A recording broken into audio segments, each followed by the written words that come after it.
nze kati nabuuka level eyo ekwatibwa ba RDC. Bigirwa?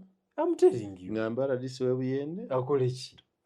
Can sanction your arrest. Kakati ate awo. They are me. Abate temuli. Abo tayinza na kunenganga kubanga ate n'omulimu guba gumulemye oyo. Ate gumulemye. Acting on behalf of Judge. Hey.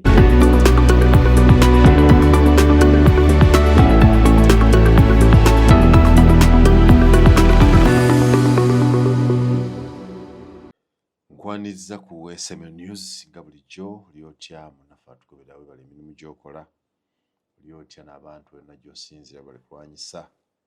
Tuli mu the Republic of Uganda. Omwezi guno gw'omusanvu gwe tulimu mwezi mulungi ddala ate mubi eri abalala. Abakolera gavumenti omwezi guno gwakufuna nsimbi, buli omu agamba kalirizi kafulumye kalirizi wakalabi bagenda kufuna nsimbi. Ate eri abasuubuzi mwezi muzibu ddala kubanga emisolo emipya emigumu ate emikakali gitandise okukola. Buli omu Uganda agirabira waali gwe gy'oli ogiraba otya. Kwanza programu yaffe olwaleero nze Simon Yanga Lutaya. The Inside Out leero ina General Moses Bigirwa mukwano gwammwe. Sinnamanya General mwabali mu opposition nga temwogera ku byanfuna. Bantu bakaba emisolo temwogera mpya ejazze. Tetugamba givumira nera okugiwagira. Sinnawulirayo ko munnabyabufuzi ali kuddaluganya gavumenti yebaza Uganda Revenue Authority mwebala okusalooza emisolo obulungi. Kuba ate bwe bagisoleza nammwe mugifuna. Nawe sabbiiti eno wali omusomo ejjinja. No, kakati omusolo gwa gavumenti. No, kyolina okumanya. Ekisooka mbadde saagala ate weefuula atamanyi principles zifuga ludda luvuganya. Tewali olunaku luyinza kukeera n'ogamba nti bassebo abawozi b'emisolo aba URA mwebale nnyo mwebale ddala kusolooza misolo eggwanga litambula ng'oli ku ludda luvuganya ng'amaziga gali wali enakawa aga buli kika, maduuka gagaddewo, bantu bagudde, kampani zigudde, abasuubuzi ab'amaanyi n'abatonotono biganye. Revenue egenda direct kati ku retail shop nekubako n'ekijegere yagala income tax. Kitegedde. Revenue kati eyina office ne mu district obuyina obuduuka. Owulidde. Manufacturer asoloozebwako from manufacturing to wholesale. Wholesale n'asasula. From wholesale to retail shop. Retail shop naye n'asasula. Kakati eyo biru yonna emalira ku end user. Omuguzi wa product eyo. Yasasulira bali bonna emisolo. Kubanga yawaayo sente. So, mweyo embeera kizibu okuvaayo. Ogambe mwami URA nti sebo weebale nnyo weebale ddala gwasinga kizibu. So omuntu wa opposition tayinza kusiima kitundu kikoleddwa URA. Kimenya mateeka. Eno mu Africa kati mu mbeera eriwo kizibu. Kizibu. Naye nga ssente basolooza ne zigenda mu Electoral Commission muzisanga mu iPod. Kati kakati omuntu ayagala okukwata gavumenti oyinza omubuulira ebyo. Kati ffe tuli ku level eyagala kukwata gavumenti. Tukole ebyo naffe tubabegereko. So bwe mukwata gavumenti musolooza emisolo. Tujja zisolooza. Oba oli awo n'okusingawo.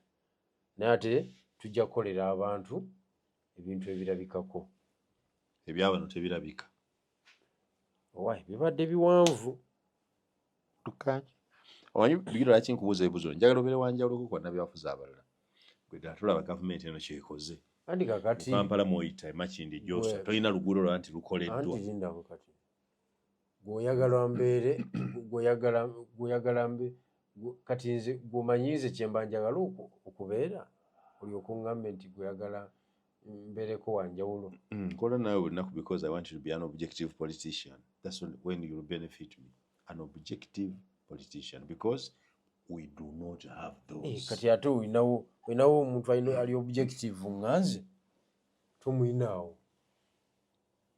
Naye nkugambye nti ki si buvunaanyizibwa bwange okuba ekikopo kyebituukiddwako. Ffe tuli basekeeterezi nakugamba. Musekeeta ne bye mulaba. Because wasoma political science, wamusoma. Is that the orientation that when you are in the opposition, you cannot appraise a sitting government for anything? Is that part of what you studied? Is that part of the doctrine? Is that the DNA of politics? Simon kankujeyo waggulu ewakutawaanya okutegeera. Kankuze wansi. Kyana we kiri awo kirabika bulungi okikwana nkikwana. At what point in time wosobola okuŋŋambira nti naye akasajja akutukwanako omukazi naye kansinze kaakabi okunsinga naawe ekyana okyagala? Akasajja esaati yaako njeru okusinga eyange.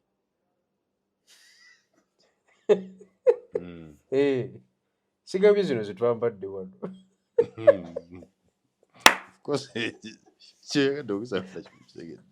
Iyo njeru okusinga eyange.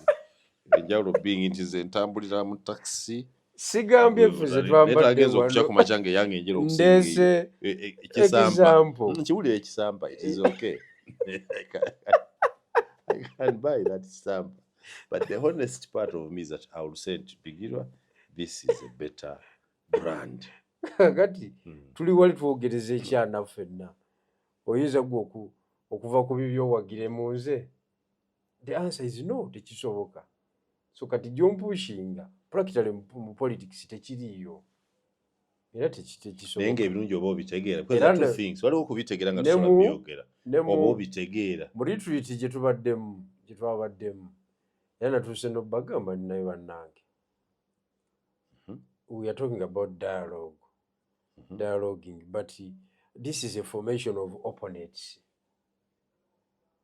National Consultative Forum, Interparty Organization for dialogue. These are opponents coming together.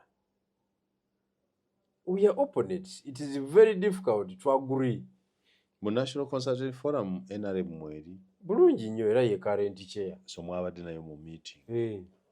Okay. Ne mwayipodde NRM mweri. Kituufu. Okay.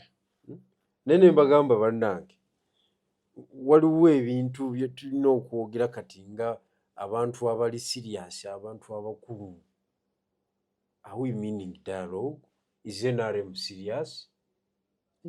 Yes. Why do you search for NRM? Anti kakati ya no mpira. If a sitting government etalina kyebeeguyako is with you, lino nzo gambo chanti. Atugamba otya yeguya. Ate beetagako ki? Kati gwe. NRM yeetaaga ki? Anti kati gwe. Era nakyo nakibagambye. Gwe byoli mugogera byonna si bipya.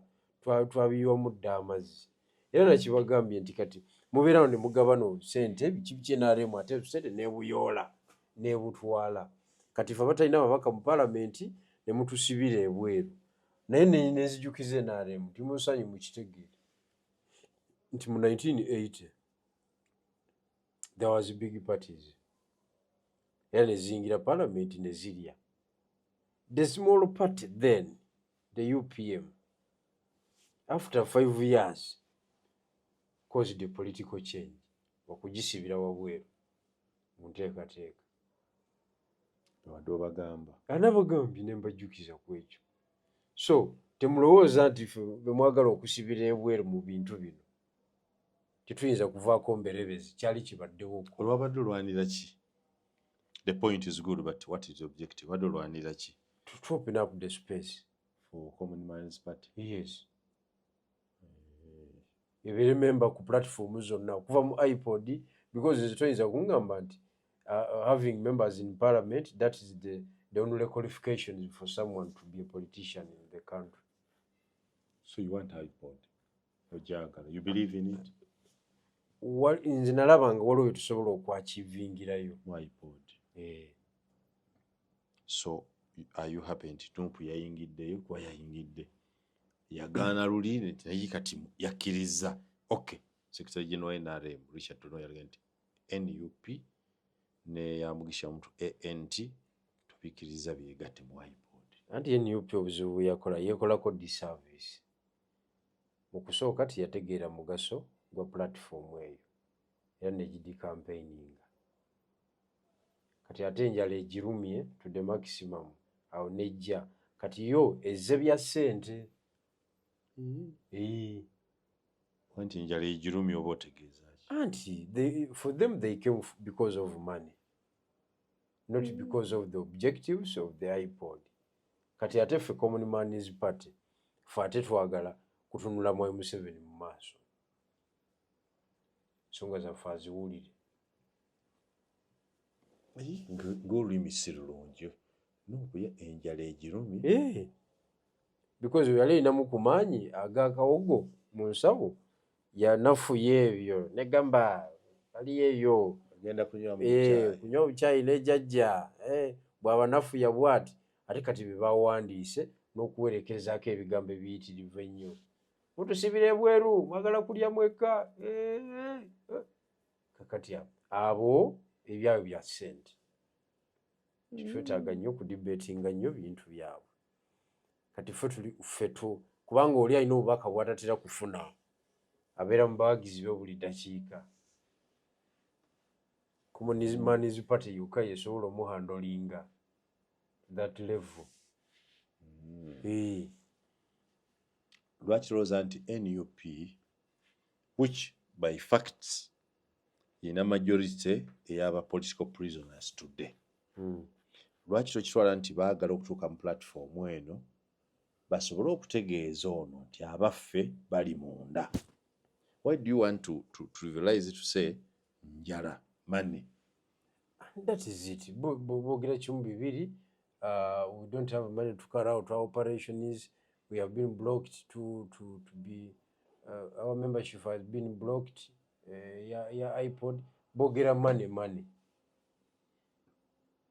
Okitegedde? Naye ffe objectives zaffe endala era njala okutegeeza nti tujja zituukiriza. Nga munnabyabufuzi aluddewo, kiki kyolowooza nti force ki eri emabega eno eyinza okuba nga yatuleetedde NUP okukyusa resolve yaayo? Kubanga ebigambo byonna ebya Ssenyonyi biri ku katambi n'ebyawala nti iPod aye temuli makulu. What could have caused a change of heart? Is it the absence of the president? No. Is it look at money? Bagenda bakula. They were young. They were young politically. 5 years back. They were young. Kati now ibintu bagenze bafitinga facts mu field. Kisaawe si kyangu kijjudde amakuuli tewali kyakola tugee tulaba omusajja. Is it a wise idea? They were excited, they were young. Kwegamba ebintu byonna byali bipya ku bo ne basalawo okuwudiisa eggwanga bwe batyo naye kakati bafacinze reality.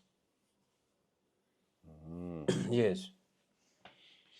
Kiki NUP away from kyebanoonya what does NUP bring to iPod? Olowooza ki kye bayinza okuleeta okwongeramu okugattamu oba okutereeza? No, ekisooka iPod okubeera properly constituted era NUP eteekwa okubaayo because it is the second largest party. Okay? Actually singa si Uganda eno nti ebyamateeka binaabuukira ddala. By virtue nti yolina omubaka kaaboomu it's an automatic membership. Naye kati ate okusooka okuwandiika ate bali batuule basesinge your application. I don't think that one is right. The moment you have a member of parliament, whether it's one, okay, you automatically qualify to join the high table. Could it be wise if you suggested to your friends now to include all parties that have some representation, however minor it should be, in any political office. Because there are parties that have district councillors, sub-county chairpersons, naye nga tebalina we bali wonna.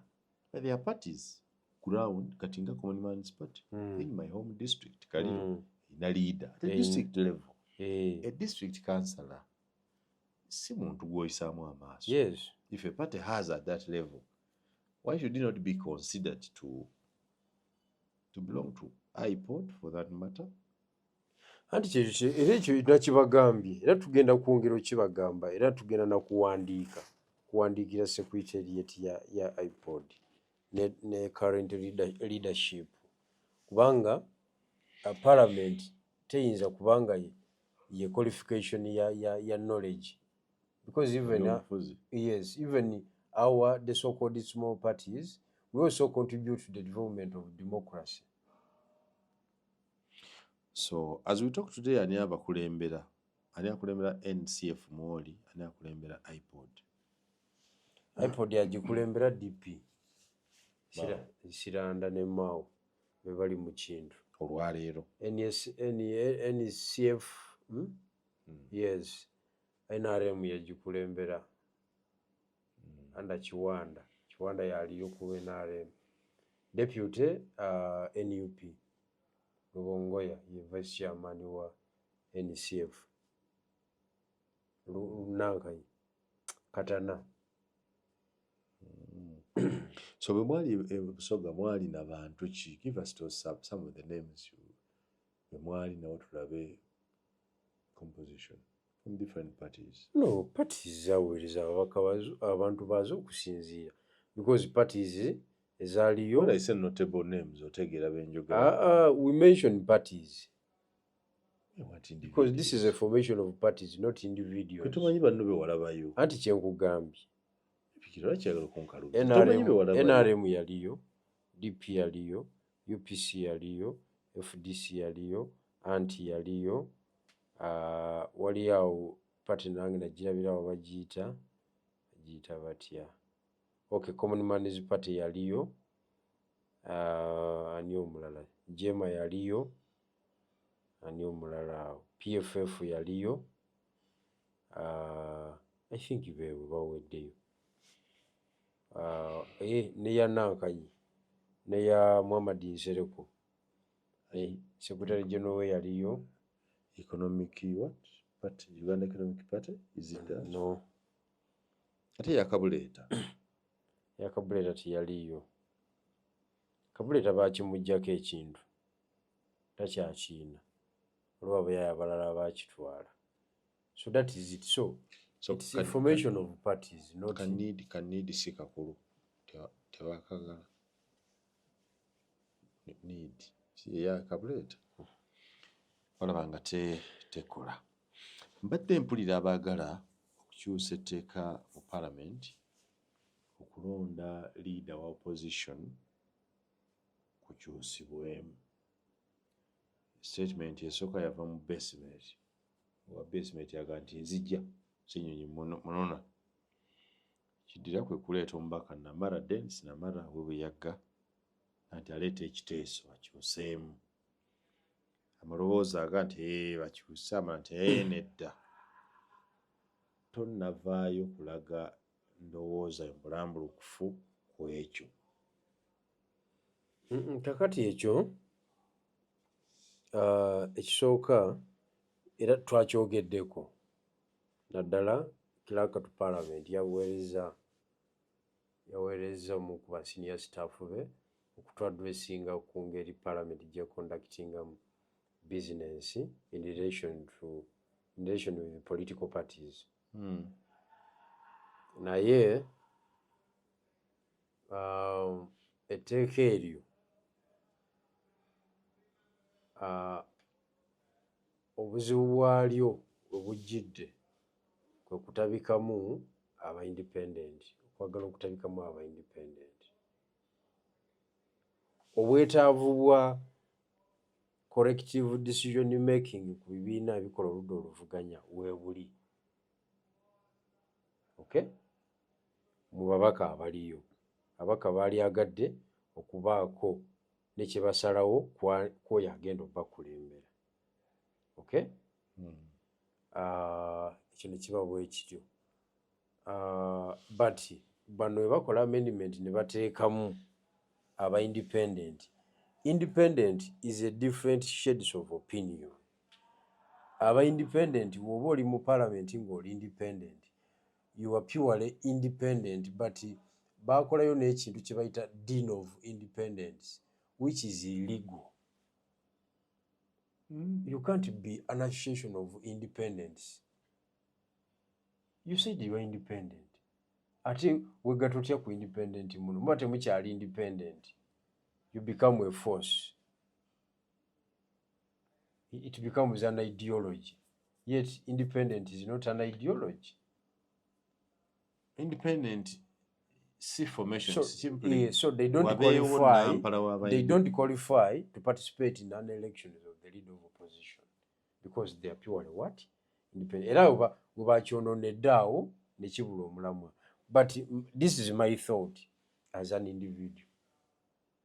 Era ngenda ziteeka mu buwandiike. Era akakiiko kanaaba katandise okuyita ba stakeholders ngenda mu presenting. This is my thought. One,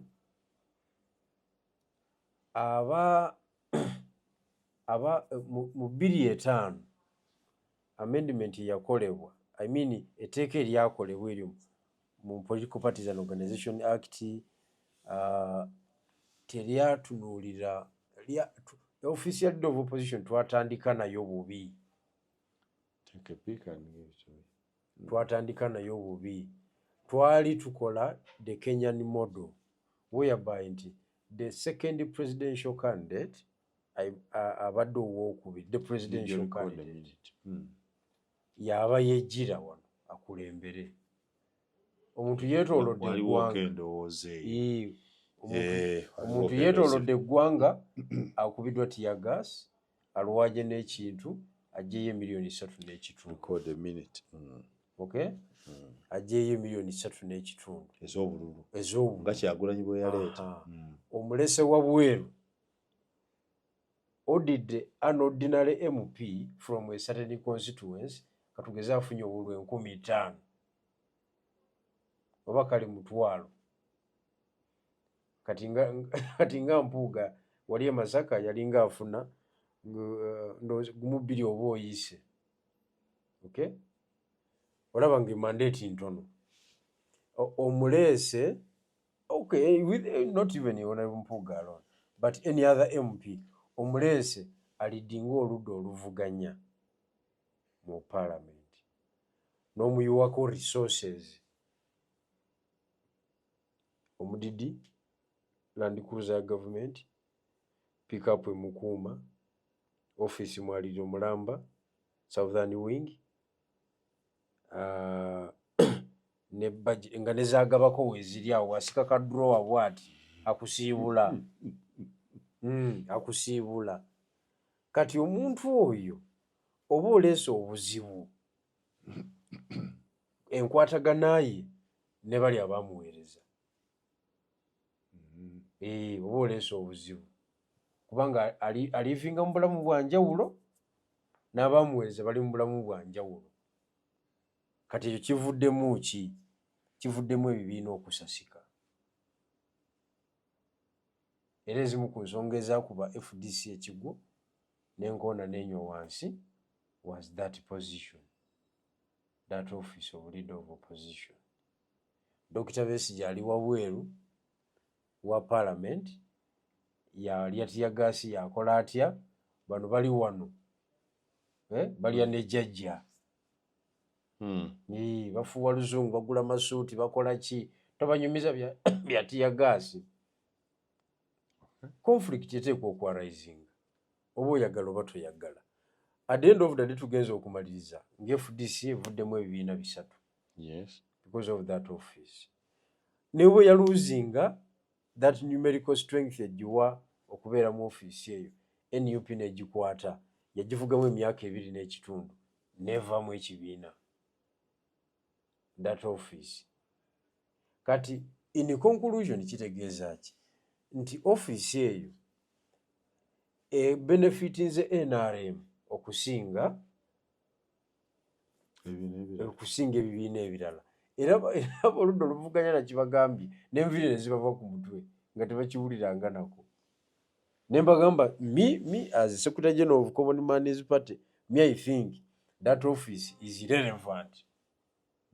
Yeetaaga kujjawo kubanga ffe tetugifunyeemu jjajja yagifunyeemu okusinza ku nsonga z'empadde kubanga FDC kati kimanyi terina ababaka 9 FDC kimanyi naye omanyi kyekitegeeza okugamba nti FDC erina ababaka 9 kimanyi tulaba nti olugendo lwe yadde mabega luwanvu nnyo kakati ekyo kiteekwa okubeera examined, kiteekwa okutunuulirwa. So that office is irrelevant according to me. Ekigambo kikozesa kino irrelevant anti ekintu ekiri relevant kyotafunamu tokinaako mugaso kubanga instead of promoting opposition ate office etuyuzaayuziza buyuzaayuza netumalawo. So yensonga nkulu nnyo abantu basaanye bagyetegereze. We can't play like that.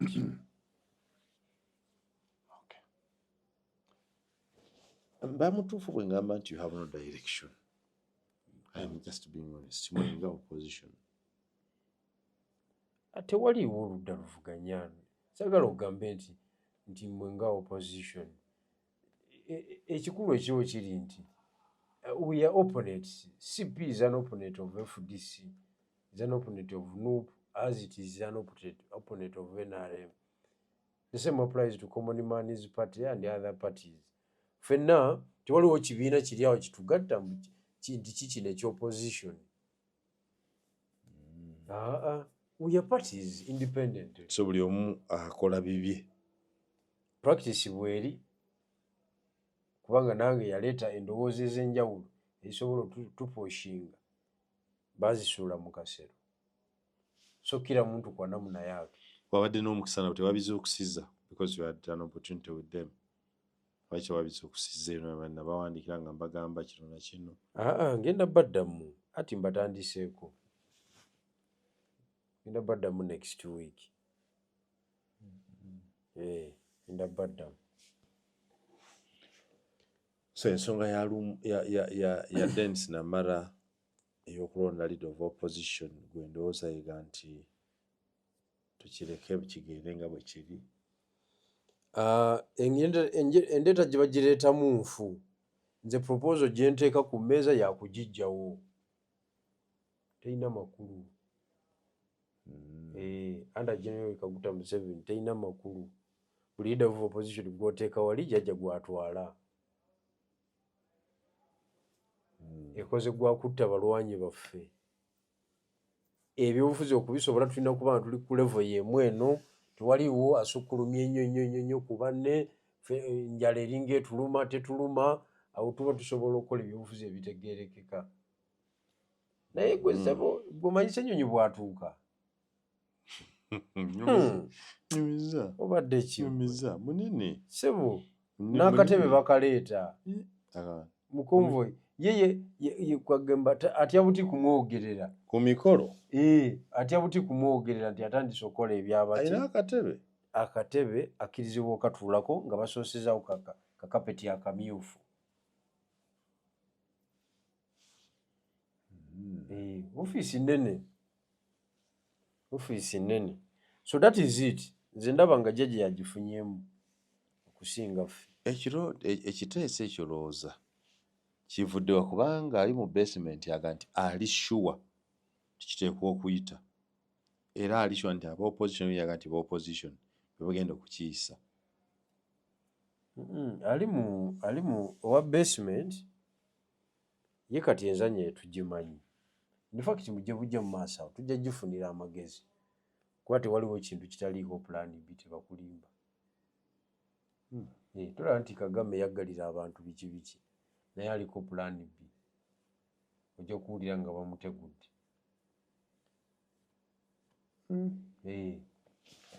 Ngalabika nga ali solid obulungi. Ali solid anti nkugambye tewaliwo kintu kitaliiko plan B. Ekyo tebakulimba. Okay. Solooza kiggwerawo. Otera okupredicting oli agamba nti omusajja political analyst asobola okuwaguza n'afuna lead of opposition.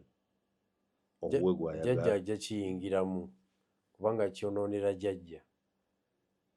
Bw'ojjawo akatambaala akabaddewo kubanga jjajja is a deceptionist. Kulaga nti olina power naye ng'olina byoya byanswa. Ofiisi bw'eri naye nga teriiwo. Bw'atyo bw'azannya. Bagamba leo gwe baawa obwambasada namala emyaka 5 ng'atambula nga omuteesensi yambasada naye nga talina bamusindise. Kakati ofiisi eno emirimu gy'ekoledde jjajja kati ate bano baba baagala ogiggyawo ayinza otakinga action. Naga muve ku bintu byange. Kiringa mawu yali yakakwata ministry eyaki eya Justice and Constitutional Affairs.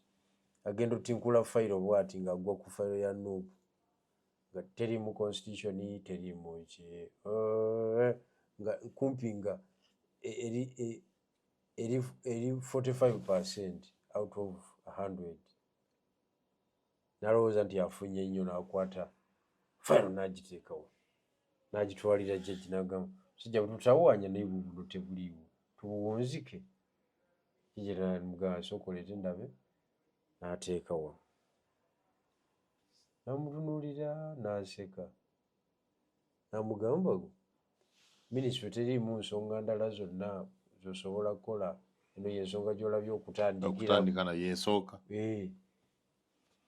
Namugamba va ku bintu byange biveeko. Kati oyo jjajja ssebo bw'atyo bw'azannya. So wakwegendereza nnyo mu bintu ebiriwo. So ogambye gwe mu kulaba okukwo jjajja agenda kiyingiramu akisikikidde ku ludda lwa Kivuge, agenda kiyingiramu by empowering abakirimu, olaba ayingirira wa? Ayingirira mu kisitoopinga kubanga kijjawo kuba kyo kikola nga cover up. Kuba Ssenyonyi ali wali afuuwa luzungu. I want to hold the government accountable. Where is Honorable Mwanga Kivumbi? Bijjo byasiibiyemu. Amawulire nga gakuba nti Ssenyonyi crashes with who? With the Attorney General. Bwe bityo. Kati waliwo serious business. Kati ebyo jjajja yafunamu. Naye akoze nze ku lwange ndaba ng'akoze akwatiridde bendera ya opposition. Toyinza butasiima kubanga waliwo ekipiira ekinyooka mu ggwanga. Ekipiira okyagaza sikitegeere okyagaza ki? Tewali kipiira kinyooka. Because the public view is that akwatiridde opposition president wa Nuupu watali. Because today I believe in my own understanding Joel Ssenyonyi is the leading opposition voice in Uganda. When those by law is the leader of opposition in the parliament, but is not the leader of opposition in Uganda. The leader of opposition in Uganda is Kyagulanyi Ssentamu. Shikiriza naawe. Kati ate nze siri kapere. Wadde alawungambe munyagwa. Nze siri kapere. Nze njogera facts. So including bitter facts. An absent landlord is the leader of opposition in Uganda. In Uganda. That is absent. As had just concluded the general election. Yoyo. Njala kumaliriza n'obuntu nga bwe bwenjala okukoonako. Oyinza okwanga wabwogeddeko naye abantu wadde boogera nnyo ku Kyamuwanga Kivumbi. Otwali naye mu share yasooka agamba nti ekyokubanga bw'atyo we yakomyewo bw'aba teyateesezza beero wagikubamu ebituli nga kyajja aveeyo nga tisigitegeera. naye ze mbadde ndowooza nzikiriza nkusabye busabi debate ya Mwanga Kivumbi nene nnyo ate nkulu nnyo. Ne mukwano gwo kijjukira kwe twali wanga mukwano gwo omanyi gye muvudde. Kkiriza ngikwateko ku Friday nginyikize bulungi kuba erimu ebintu ebirala ate nina intel endala gye naguddeko ng'ate ntuufu gye tujja okwongeramu. Olinawo totonca muwizo, olinawo akatuufu ke wafunye gye tujja okubuulira abataka ensonga eyo bagitegeere bulungi. Nyinza okugijabulajabulamu kati neetavaayo bulungi. So Mwanga Kivumbi wa Friday ate mukwano gwo Nammere mukwano gwange agenze mu Parliament n'akola ebyokwagala okwokya ekipiira akyokedde mu Parliament nga bwayagala kwega ebikola alinga ayagala okwokya ekipiira wenda bwayogera ate mukwano gwo kubanga ze nalayi nti byakola byoyagala sine ku orientation naye ate abalala baga adduse supiidi abadde mpulira amalusi Nammere alimba adduse supiidi kale tumwagala naye nti mwagala ne andi kakati Nammere abantu baali bamanyidde nga balina faces bamanyi ezitambuza Parliament.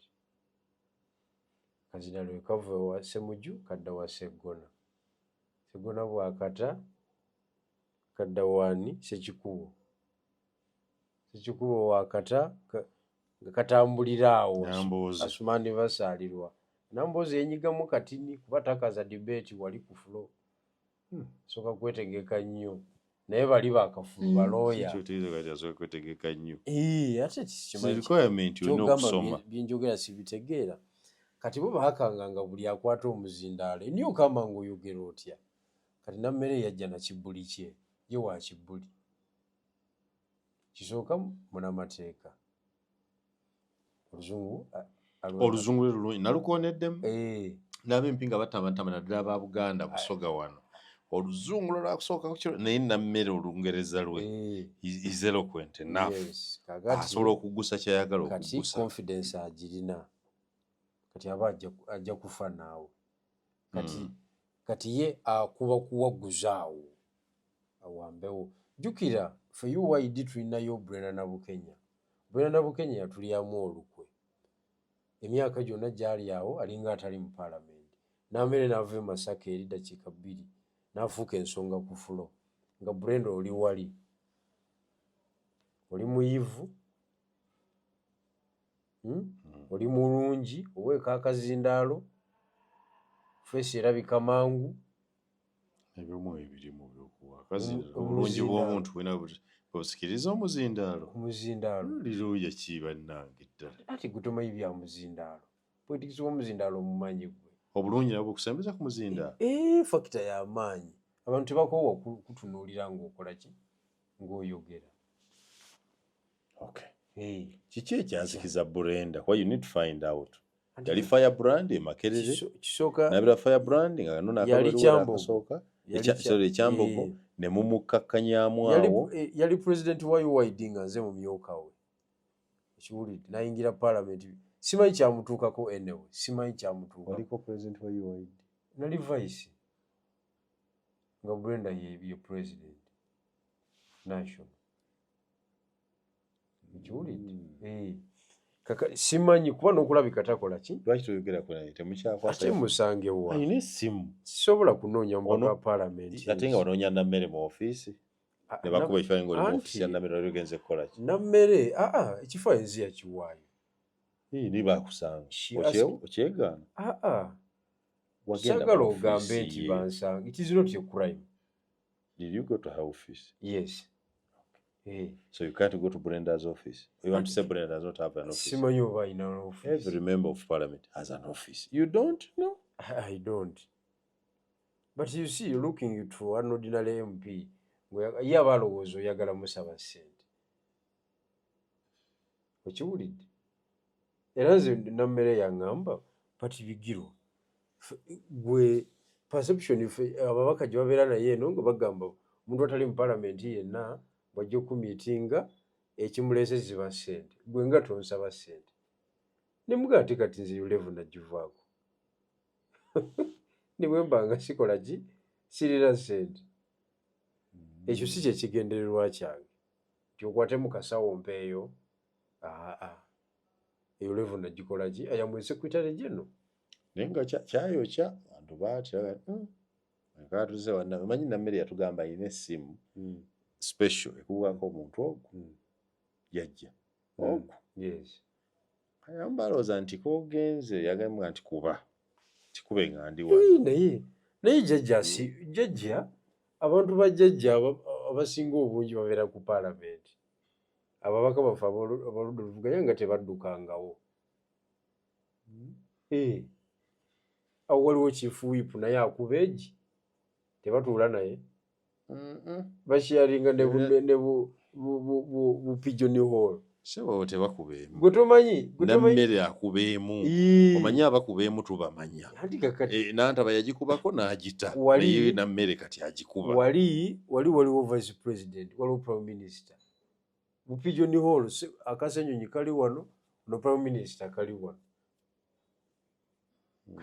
kati biki byonyumya bigira ogenda mu ofisi ya nammere naye ba issue ekyokubiishu naye ku mpaka z'olina oli muntu wamba zuulu anti kakati yakonvinsinga because easy. Why do you think nti nammere yasobola okukyusa bigirwa nze zisobola mukyusa? Yes, because I have dealt with generals. I've never crossed to NRM. I've dealt with the senior government officers. Nammere is my generation yakayingira system. Lwaki temuntuma mulimu gwaga nti tukyusize nammere addeeru kisoboka? Lwaki tekisoboka? Nemusuuza jjajja ffe jjajja twali tumusuuzizaako Jeno Mulamba nga yalwadde ki? Tekisoboka. Jjajja twali tumusuuzizaako coordinator of intelligence services nga yatwala CMI ISO ESO bonna nga balipootinga wuwe ne tumujja mu gavumenti jjajja tumwambale oba evuge ne mumuwuddiisa okiwulidde kakati yali yamala yammeka kapasite yange ndala era abantu njagala bampa ekitiibwa kyange kapasite yange ndala kikyali ku level mbunsaze n'ekiwanda suubi tutudde wali tulina bye twogera mbunsaze eddiiro oba onvumye buvumi oba tombaze mu magezi. However mu opposition mulimu levels, mulimu abantu baffe nga tebasobola kuhandolinga bakungu ba gavumenti nga ne bw'omusanga na RDC oyo aba abagenzeeko nga talina busobozi buhandolinga RDC. Nenze RDC yankubira esimu ne sigikwata because I don't see any business. Ne sigikwata kuba ranka ya wansi. Bigiro ina kimu Kampala ekikuleetera amampaati ago Uganda. Individual capacity. In what level are you better than RDC? Individual capacity. Kati tutambuleko naawe mujinja wano. Kale leetayo ba RDC bo batano batambule nange nga bali batano wamu. Kati awoli ku mpuyiriro y'abantu n'okusaaka yabeegira general affairs, but that's not political power. And RDC has authority to do what? To sign a document, to sign action. Actually, RDC can sanction your arrest. Did you know that? Nze kati nabuka level eyo ekwatibwa ba RDC. Bigiro? I'm telling you. Ngamba RDC webuyende akole ki? Can sanction your arrest. Kakati ataawo. They are me. Abate temuli. Abutayinza na kunenganga kubanga ate n'omulimu guba gumulemye oyo. Ate gumulema nga acting on behalf of jjajja. Bigiro adisanyiriza okulagira ne bakwata. Ndiki givuna anything. Actually asobola n'okugumuza owuuza nti musooke mumukwata nga bwendowooza ekiddawo. Ebyo byadda naawe. Ebyo byadda. Nze ndi Secretary General Mulamba. nemukulowooza nti ndi kaddeyideyi siri kaddeyideyi I think by being a secretary general oli munene. ate ndi Do you mutono. know that there's a party president now in prison? I know. Picked up like I know. Naye tekitegeeza nti ffe abakyali wabweru tuli batono. So but ensonga ya Nammere ne Balamu ekikwekweto kye balimu kkiriza era ku Lwokutaano tukitemeteme bulungi. ekikwekweto nkirinze ku Lwokutaano. Yes. Naye byayogedde mu Parliament babitegedde nti munkwata ku kabina naye nsobola kwetegeka temunkwata ku kabina. Andi kakati bo bazanya politics ne mwenaale mu politics mwali nti waliwo abalina okushayininga kakati ono eyanga Nammere baate baagala besho wali kivola baali baagala musuza obubonero aveewo nga buyiise bwonna kati ate mu byobufuzi tokkirizanga okusuula obubonero wakiri oyonoona. Kati olinga nga nti wagira Nammere kye yakola. Ate kakati nyinza obutakiwagira.